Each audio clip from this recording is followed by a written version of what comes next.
going off of that in regards to like the technology in the future, what do you see are the pros and cons of digital media in the future?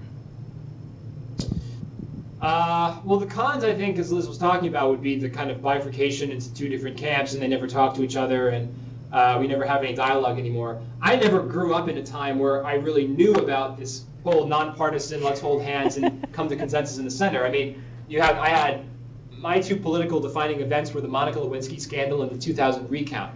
So I've never really lived in this. People talk about this golden age of journalism or this golden age of nonpartisanship as if that's something we've gotten away from. But I've never even seen that before. So I don't know if that ever really existed or if it's just an idealization of something that that people want to tend to go back to.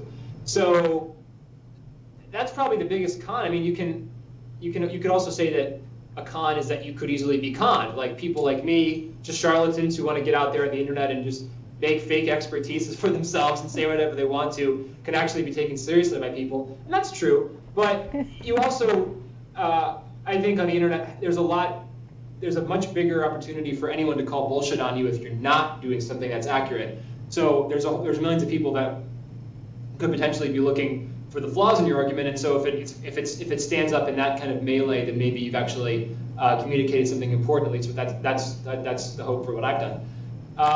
The pros, I mean, are almost unlimited. I mean, the biggest one is that anybody can do this now. Anybody with an internet connection, which is most of America, not internet connection, but internet access. Most people have internet access at their library, at least, can at least be a part of this conversation, which, you know, in this golden age of discussion, they weren't able to do because they had to go through filters. The newspaper editorial page, for example, could only accept so many letters. Now everybody can write a letter, and it takes a lot more to stand out, and it's a lot tougher to do that. And the business model isn't really there yet, so you have, you know, paid, trained journalists doing great investigative work that maybe they can't afford to pay anymore. But once we figure that out, hopefully we will, I guess, then I think we'll be.